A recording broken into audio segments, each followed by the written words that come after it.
started with the Power of 10 place value cards and Power of 10 cards is really easy. You can start with children as young as 3. If they're not ready, you just keep waiting for them to get ready. If they have siblings, one of the things is to just let the 3-year-old sit on your lap while you're playing with one of the other children.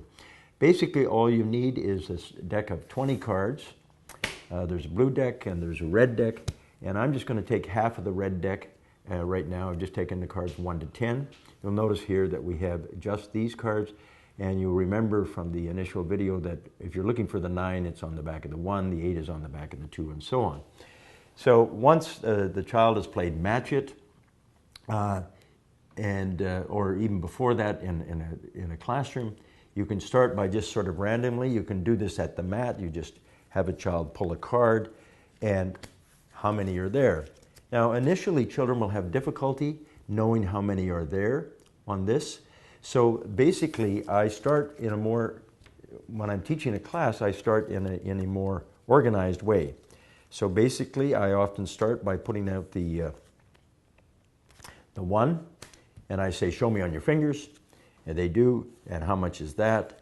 And then of course I take the 2, how much is that?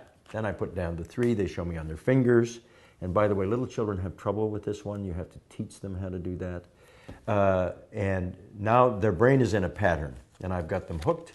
So I'm the jokester, the trickster, so now I put that card down. Show me on their fingers. Amazingly, kindergarten children, now you can be doing this with a kindergarten class sometime in September, maybe not the first few days, but sometime in September, this will be your first lesson. Okay, and that's the 10. They don't know there's 10 on there, but they're just giving you everything they've got.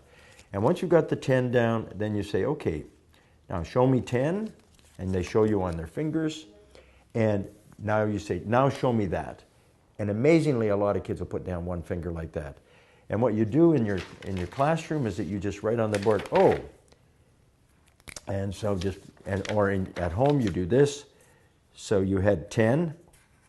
Oops, I'm writing upside down, so I have to get used to this. You had 10, and then you took away 1, and that is equal to 9. Now, a lot of children they're not supposed to be able to read that in kindergarten. I wouldn't do this before kindergarten for very many kids. It depends. But basically, you then get them to read it. Once in kindergarten in grade 1, let's read this. 10, take away 1 equals 9. In grade 1, you might also want to emphasize this 10 subtract 1 equals 9. So now you've got the 9 up there, and then you say, okay, show me on your fingers. They'll go 5. Most of them will go 5 and 3. If you're really lucky, some kid goes 4 and 4. And you'd say, oh, I see what you did there. You had 10. You took away 2 this time. And how much do you get? And let's figure it out. Now, some kids can't figure it out, so you teach them how to figure this out by counting. You say, you go 5, 6, 7, 8. So you learn to break up the number. And that's the most important thing you want to remember is that all of this is about problem solving. And what you're always doing, often doing, is trying to break up the number to make a problem simpler. So when you see it that way, that's one of the ways that we're going to learn how to subtract multi-digit numbers, all of these things. So then you say, well, where do I put the 8? And they tell you to put the 8 before here. And then that might be as far as you get in the first day of kindergarten.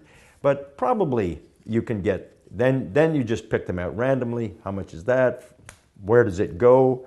You have kids put them on the mat in front of this, oh, where does this go? If you're lucky, some children just put it there, some children will just put it there. Other children will say, no, you need to leave a space. Oh, why do you need to leave the space? And then, of course, the 5, and then you get the 7. And then you just ask the child, so you pick a child out, or if you're working at home with your own child, you say, okay, how much is that 1? How much is that 2? How much is that 10? Once a child knows all of those, and once you've just got one child in the class that knows this, remember, you have to value the diversity in your room. Some kids may not be getting very many of these, but one kid already knows this. And you say, so now, even on the first day if you can, you say, okay, what number comes there? Some kid will say 11. Trust me, in every kindergarten class, some kid will say 11. You say, how do you make 11? And the kid goes, 1 and 1. And you say, 1 and 1? And so you say, show me 1 and 1. How many fingers do you have up? And the kid says, oh, 1 and 1 is 2. And you say, oh, really? And then you get these and you put the 10 and the 1 together like this. And of course, that's what it looks like, 1 and 1. And you say to the kid, all right, grab that 1. And they pull it apart. And they are just astonished that it's not a 1, it's a 10. And so then you say, oh, well, we have to make 10 and 1. So to make 11, we need a 10 and a 1. And you write 10 plus 1 equals 11. Lo and behold, you then say, how do you make 12? And maybe now we're in a grade 1 class, and maybe we're in the first week of school, and you ask, how do you make 12? And some kid will say 1 and 2, and you have to go through this whole process, pulling out the 10, writing on the board, 10 and 2, 1 and 2 is 3, 10 and 2 is 12, and it usually takes until 16. You have to go all the way through.